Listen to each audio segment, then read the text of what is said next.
GT Holidays, South India's #1 travel brand. You know you are special when you're with GT Holidays. அவர் காலம் முடிஞ்சதா இல்லையா பதவி? அப்புறம் எதுக்கு அந்த பதவியில உட்கார்ந்திருக்காரு? இவ்வளவு மானஸ்தம் தானே, இவ்வளவு பெரிய ரோசக்கார் தானே நீங்க? வெளிநடப்பு செய்றீங்கல்ல, பதவி தூக்கி ரிசைன் பண்ணிட்டு போங்க, ஏன் உட்கார்ந்திருக்கீங்க? நீங்க தேசிய கீதத்தை பாடணும்னு சொல்லி எங்களுக்கு பாடம் எடுக்க வேண்டிய அவசியம் முதல்ல இல்ல. தமிழ்நாட்டு மக்களுக்கும் தமிழ்நாட்டு அரசுக்கும் திராவிட மாடல் அரசுக்கும் தேசப்பற்றுனா என்னன்னு எங்களுக்கு தெரியல. இல்ல, நான் தான் திரும்ப சொல்றேன், இந்த அவைக்குன்னு ஒரு மாண்பு இருக்குல்ல. இது நேத்து காலையில உருவாக்கப்பட்டது இல்ல. நான் திரும்ப சொல்றேன், ஆர்.என். ரவி வந்ததுக்கு அப்புறம் இந்த முறை நாங்க கடைபிடிக்கல. இல்ல நீங்க தமிழர் சார்பா பல முறை சொல்லியும் திருப்பி அந்த மாதிரி சொல்லிடாருன்னா அவரோட பின்னணி என்ன?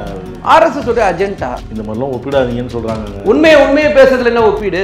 நீங்க எப்படி நிர்வாகம் பண்றீங்க, எப்படி நான் எப்படி நிர்வாகம் பண்ணேன்னு எப்படி தெரியும்? அப்படிதான் பாஜக ஆளு மாநிலங்கள் எப்படி இருக்கு அப்படின்னு சொல்லி உடனே ஒப்பிடு. நான் தெளிவா பேசுறேன். அதாவது பாஜக ஆளுன்ற மாநிலத்துல நிர்வாகம் யார் கையில இருக்கு? கேம்பஸ்குள்ள நடந்தா கேம்பஸ் வெளியே நடந்தது, கேம்பஸ்குள்ள நடந்தா யார் பொறுப்பு, கேம்பஸ் வெளியே நடந்தா யார்?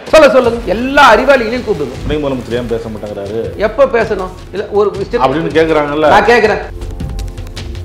பாலகிருஷ்ணன் சொன்னதுக்கு முரசொலியில பதில் கொடுக்குறாங்க, மிரட்டுற மாதிரி பதில் கொடுக்குறாங்க.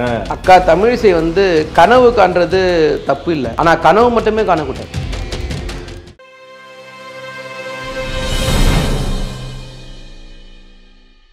நக்கீரன் நேயர்களுக்கு வணக்கம். இன்று நம்முடன் கருத்துக்களை பகிர்ந்து கொள்ள இணைந்திருக்கிறார் திமுக செய்தி தொடர்பாளர் மதிவாணன் அவர்கள். வணக்கம் சார்.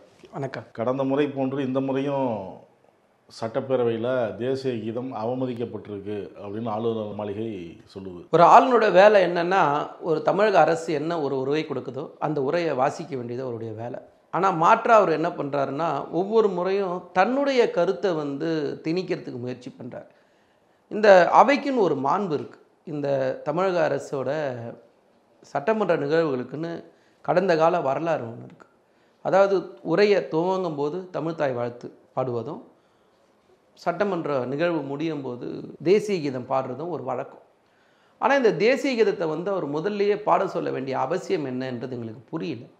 அவர் பிஜேபியோட ஒரு மாநில தலைவர் மாதிரி செயல்படுறதை முதல்ல நிறுத்தணும். தன்னுடைய கொள்கையை அவர் செயல்படுத்த முடியாது. இந்த இடத்துல அண்ணாமலை பேசுகிற மாதிரியோ இல்லை தமிழிசை பேசுகிற மாதிரியோ அவர் பேச வேண்டிய அவசியமே இல்லை. ஒரு ஆளுநருக்கு உரிய கண்ணியத்தோடு அவர் நடக்க மாட்டார். இப்போது முதல் முறையாக வரும்போது தான் கொடுத்த அந்த உரையை வாசித்தார். அதன் பிறகு என்ன செய்கிறாருன்னா, தமிழக அரசோட உரையிலிருந்து ஒரு ஆளுநர் உரையை எப்படி வாசிக்கணும்னா எழுதி கொடுத்ததை அவர் படிக்க வேண்டியது அவருடைய கடமை. ஆனால் மாறா என்ன பண்ணுறாருன்னா, பெரியார்னு சொல்ல மாட்டாரு, அம்பேத்கர்னு சொல்ல மாட்டாரு, அண்ணான்னு சொல்ல மாட்டாரு, மதசார்பின்ற வார்த்தையை பயன்படுத்த மாட்டாரு. அப்போ அவரோட கொள்கையை, அதாவது ஆர்எஸ்எஸ்லேருந்து வந்த அந்த கொள்கையை அவர் நடைமுறைப்படுத்தணும்னு பார்க்குறாரு. அதுக்கு எப்படி தமிழக அரசு செயல்படுத்த முடியும்? அடுத்த முறை என்ன பண்ணுறாரு, 2023 திரும்பவும் அதே வேலையை செய்கிறார். 2024 அவர் என்ன பண்ணுறாருன்னு சொல்கிறாருன்னா, ஆளுநர் உரையை வாசிக்காமையே உட்கார்ந்துருக்கார். நான் வாசிக்க மாட்டேன்னு புறக்கணிக்கிறார். இந்த முறை என்ன பண்ணுறாரு, வெளிநடப்பு செய்கிறார். அப்போ என்ன அர்த்தம் அது? அப்போ அந்த அவைக்கான ஒரு மாண்பு ஒன்று இருக்கா இல்லையா? நீங்கள் தேசிய கீதத்தை பாடணும்னு சொல்லி எங்களுக்கு பாடம் எடுக்க வேண்டிய அவசியம் முதல்ல இல்லை. தமிழ்நாட்டு மக்களுக்கும் தமிழ்நாட்டு அரசுக்கும் திராவிட மாடல் அரசுக்கும் தேசப்பற்றுனா என்னன்னு எங்களுக்கு தெரியும். தொடர்ந்து அவர் சொல்லிட்டு வர்றது அவங்க சொல்றது மற்ற மாநிலங்களில் அதான் இருக்கு அப்படின்னு சொல்றாங்க. இல்லை, நான் தான் திரும்ப சொல்றேன், இந்த அவைக்குன்னு ஒரு மாண்பு இருக்குல்ல.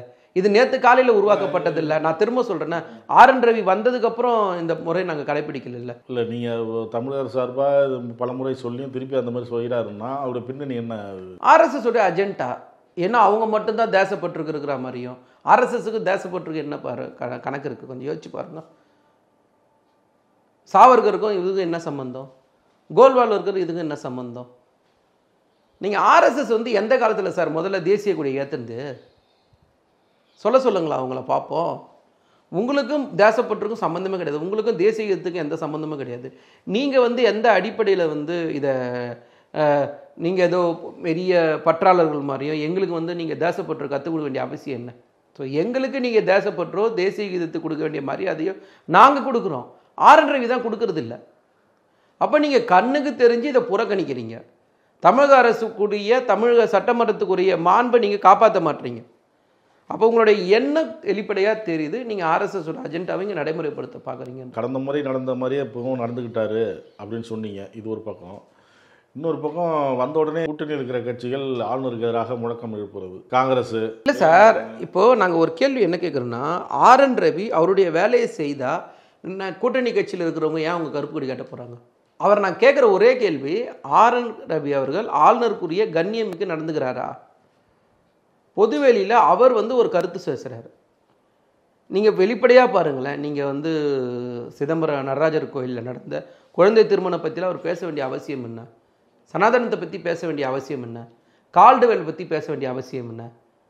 நீங்கள் ஆளுநர் மாலையிலேருந்து வர திருவள்ளுவருடைய படத்துக்கு காவி சாயம் பூச வேண்டிய அவசியம் என்ன? தமிழ்நாடை தமிழகம் சொல்ல வேண்டிய அவசியம் என்ன? இப்படி எத்தனை அவசியம் என்ன கேள்வி ஆர்.என். ரவி மேலே இருக்கா இல்லையா?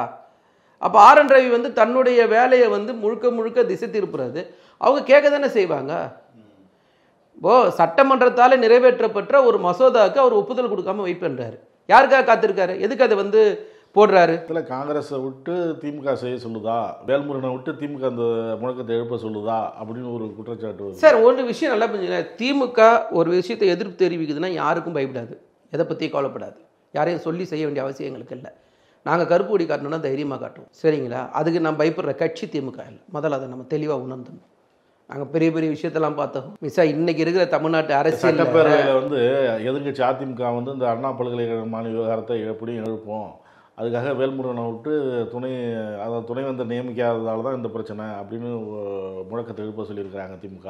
இல்லை, நீங்கள் ஒரு விஷயத்த அண்ணா திமுகவாக இருக்கட்டும் இல்லை பிஜேபியாக இருக்கட்டும், அண்ணா பல்கலைக்கழகத்தை பற்றி பேச வேண்டிய அவசியமே என்னை பொறுத்த வரைக்கும் இல்லை.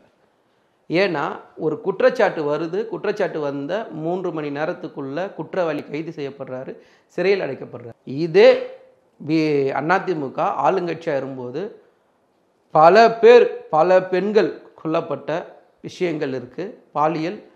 பொள்ளாச்சி பாலியல் வழக்கு, அதில் நேரடியாக அன்றைக்கு அமைச்சராக இருந்த பொள்ளாச்சி ஜெயராமன் பையனுடைய பேர் அதில் இருந்தது. எத்தனை வருஷம் கழிச்சு நீங்கள் அதுக்கு எஃப்ஐஆர் போட்டீங்க? அந்த மாதிரி இன்றைக்கி ஒரு சட்ட நிகழ்வு நடக்குதா?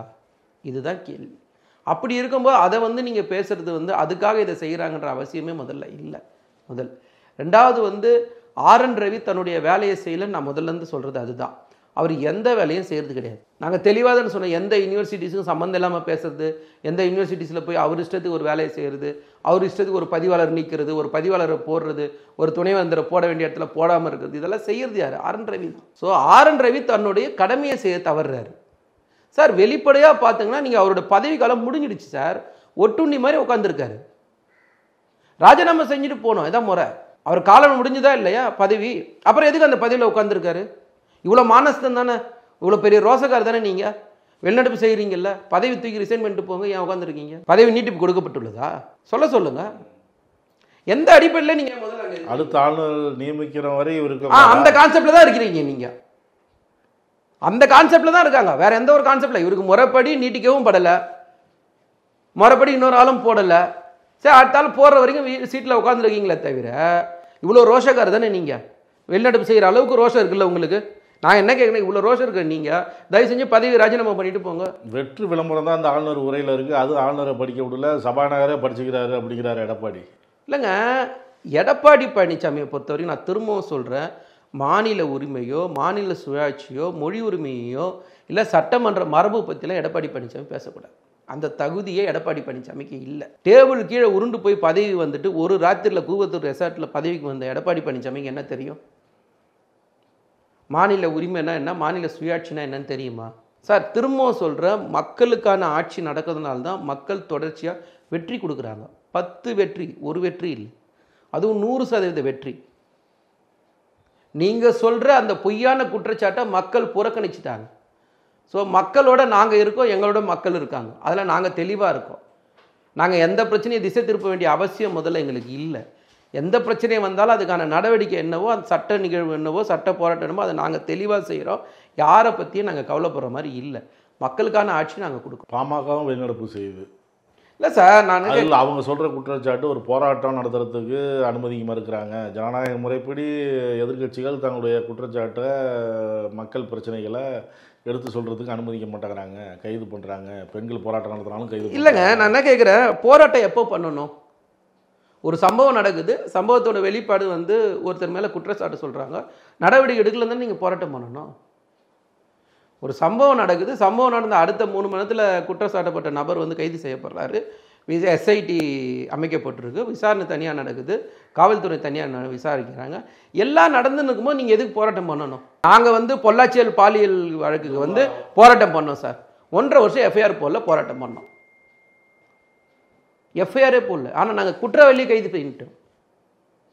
ரெண்டுத்துக்கு வித்தியாசம் இருக்கு. நீங்க வித்தியாசம் இல்லாம சம்பந்தமே இல்லாம நீங்க பேசுறீங்க. அது உங்களுக்கு புரியல. இன்னும் மேலும் தொடர்பு அதிகமா இருக்கு, அவங்க எல்லாம் கைது செய்யணும். அது எஸ்ஐடி சார். என்ன சொல்றேன், நயினா நாகேந்திரன் வெளில அதான சொல்றாரு, எங்களுக்கு சிபிஐ விசாரணை வேணுங்கிறாரு.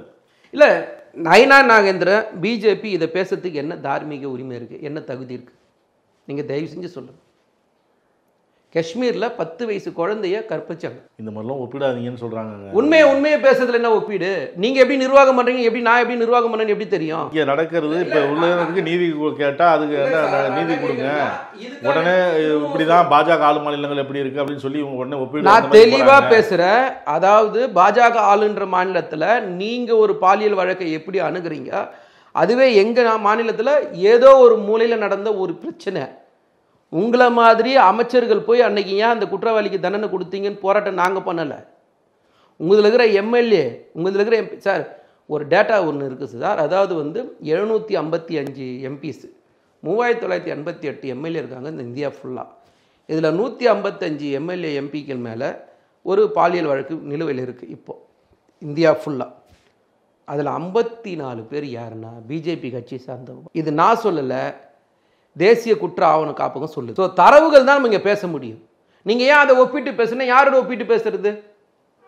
முதல் மார்க் வாங்குறவங்களே கடைசி மார்க் தான் ஒப்பிட்டு பேச முடியும். இன்னைக்கு பெண்களுக்கு எதிரான பாலியல் வழக்குகள் அதிகமாக நடைபெறுற மாநிலம் உத்தரப்பிரதேசம். 65,000க்கு மேலே வழக்குகள் நிலுவையில் நிற்குது. அதில் தமிழ்நாடு 22வது இடத்துல இருக்கு. நாங்கள் சொல்லலை, அதுவும் தேசிய குற்ற ஆவண குற்ற காப்பகம் தான் சொல்லுது. ஸோ நீங்கள் எங்கே எப்படி பேச முடியும்? முதல் 5 மாநிலங்கள் இந்த குற்றச்சாட்டு சம்பந்தப்பட்ட 5 மாநிலத்தை ஆளுகின்ற கட்சி பிஜேபி. நம்ம யாரும் மறந்துருக்க முடியாது. காஷ்மீரை மறக்க மாட்டோம், பிரிட்ஜ் பூஷன் மேலே வந்த வழக்கு மறக்க மாட்டோம். பாஜகலாம் போய் ஆளுநர்கிட்ட மனு கொடுத்துருக்காங்க இந்த சம்பவம் தொடர்பாக. சார் நீங்கள் அப்படியே நீங்கள் கேட்குற மாதிரி நான் கேட்குறேன் சார். இந்த யூனிவர்சிட்டிக்கு வேந்தர் யார் சார்? இல்ல வேந்தர் யார்? ஆளுநர் தான். அப்ப யார முதல்ல கேள்வி கேட்கணும்? இதுக்கு என்ன முதல் கேள்வி யார் கேட்கணும்? இதுக்கு நாகேந்திரன் என்ன சொல்றாரு, துணை வேந்தர் நியமிக்கல, அது ஒரு பக்கம் இருக்கட்டும், மற்ற நிர்வாகம் எல்லாத்துக்கும் அவருக்கு பொறுப்பாக முடியும். சட்ட ஒழுங்கு யார் கையில் இருக்கு? இல்ல இப்போ என்னோட கேள்வி, நிர்வாகம் யார் கையில் இருக்கு? கேம்பஸ்க்குள்ள நடந்தா கேம்பஸ் வெளியே நடந்தா கேட்கிறேன் சார். எளிமையா கேட்கிறேன் சார். கேம்பஸ்க்குள்ள நடந்தா யார் பொறுப்பு, கேம்பஸ் வெளியே நடந்தா யார் பொறுப்பு? சொல்லுங்க. எல்லா அறிவாளிகளையும் கூப்பிடுங்க.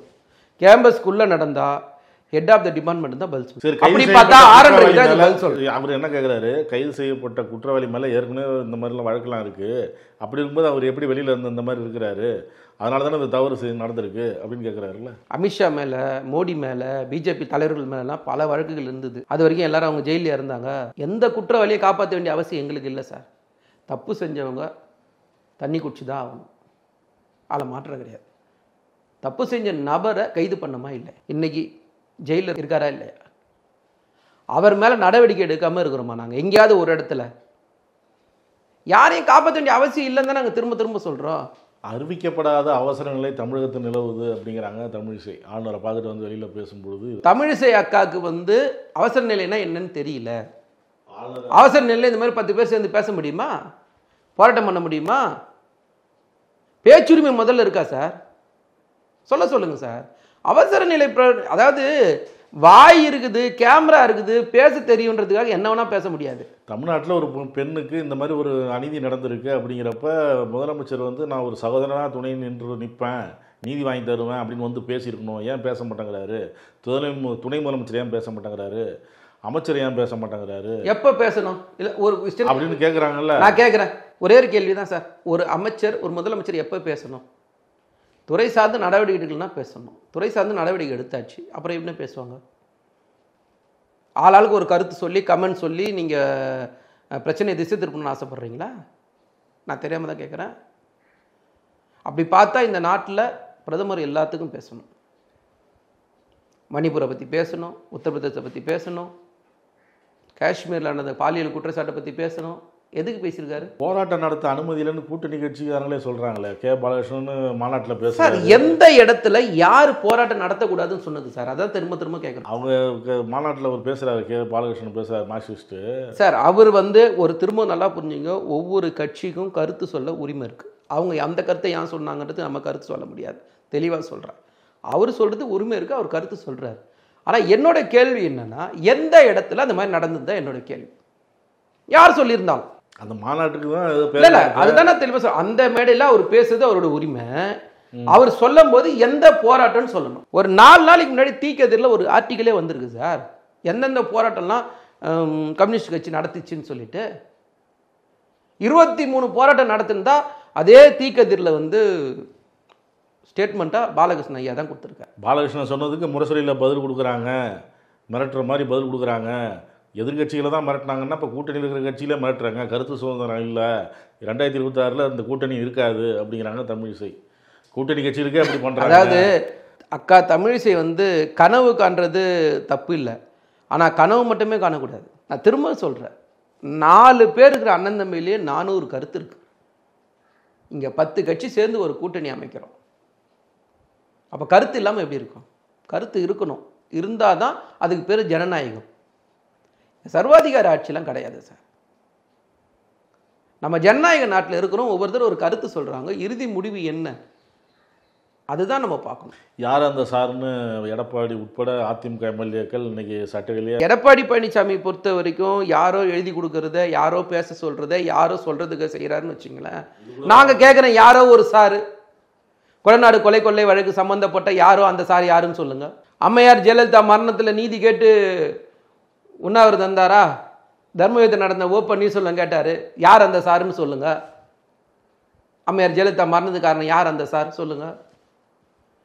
சரி, உங்கள் ஆட்சியில் பொள்ளாச்சி பாலியல் வழக்கு நடந்தது, அப்போ சொல்லுங்க, அதில் சம்மந்தப்பட்ட யார் அந்த சார்ன்னு நீங்கள் சொல்லுங்க. தப்பு செஞ்சவன் ஜெயிலில் இருக்காங்க, நீங்கள் திரும்ப திரும்ப யார் அந்த சார் தொடர்பு இன்னும் அதிகமாக இருக்குங்கிறாங்களே சார். விளம்பரத்துக்கு பேசுறதுக்கு நம்ம பதில் சொல்ல முடியாது சார்.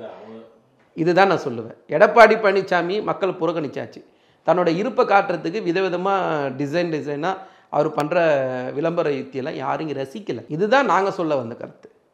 நீங்கள் வந்து யார் அந்த சார்னா இதுக்கெல்லாம் சொல்லுங்கள், யார் அந்த சார்? அம்மையார் மரணத்துக்கு காரணம் யாருன்னு அந்த சார், பொள்ளாச்சி பாலியல் வழக்கு யார் அந்த சார், கொடநாடு கொலை கொள்ளை வழக்குக்கு யார் அந்த சார் சொல்லுங்கள் சார். நீங்களே சொல்லுங்கள் சார், உங்கள் ஆட்சியில் தான் நடந்தது எல்லாம். ஒட்டுமொத்த எதிர்கட்சியும் இன்னும் தொடர்பு இருக்குது, திமுக தான் தொடர்பு இருக்குது அப்படின்னு சொல்கிறாங்க சார். நான் தெளிவாக தான் சொல்கிறேன்ல, சம்பந்தப்பட்ட நபர் எஃப்ஐஆர் நடந்த சம்பவம் எல்லாத்தின் அடிப்படையிலேயே கைது செய்யப்பட்டாச்சு, போட்டாச்சு. எஸ்ஐடி விசாரணை குழுவில் இருக்குது. விசாரணை முடிட்டோமே சார், ஏன் அதுக்குள்ளே அவசரம்? திரும்பவும் சொல்கிறேன் சார், யாரும் மறக்கக்கூடாது. சொந்த எம்பி ஒரு கொலை வழக்கில் மாட்டினார், கடலூர் ரமேஷன் பேரோடு. நான் சொல்கிறேன், கட்சியை விட்டு நீக்கினாங்களா இல்லையா? இன்றைக்கி அவர் எந்த நம்ம கட்சியில் எங்கேயாவது இருக்காரா? சொல்லுங்கள். யார் செஞ்சாலும் தப்பு தான். நாங்கள் யாரை காப்பாற்ற போகிறோம்? தப்பு செஞ்ச நபர் ஒருத்தர், அந்த நபரை கைது பண்ணியாச்சு. அவர் வந்து இன்றைக்கி சிறையில் இருக்கார். அதுக்கு மேலே என்ன செய்யணுன்றது விசாரணை குழு சொல்லட்டும். கேஸ் முடியும் போது பார்த்துக்கலாமே. அதுக்குள்ளே நீங்கள் ஒரு பரபரப்பு கிரியேட் பண்ணணும் அப்படின்னு நீங்கள் ஒரு கற்பனை உள்ளத்தில் வாழ்ந்தால் மக்கள் எப்படி அதை ஏற்றுப்பாங்க? மக்கள் எல்லாத்தையும் பார்க்குறாங்க சார், அதை ஈஸியாக மறந்துடக்கூடாது. நன்றி சார். நக்கீரன் டிவிக்கு சப்ஸ்கிரைப் செய்யுங்கள். உங்கள் ஆதரவே எங்கள் பலம். ஆசிரியர்களுக்கு நண்பனாகவும் மாணவர்களுக்கு ஆசானாகவும் திகழும் தேர்வு வழிகாட்டி. ஒவ்வொரு பாடத்திற்கும் அனுபவமிக்க ஆசிரியர்களின் துல்லியமான தெளிவான விடைகள். CNC இருக்கு, தேர்வு பயம் எதற்கு? இது தீரன் பப்ளிஷிங் ஹவுஸ் விற்பனை வெளியீடு.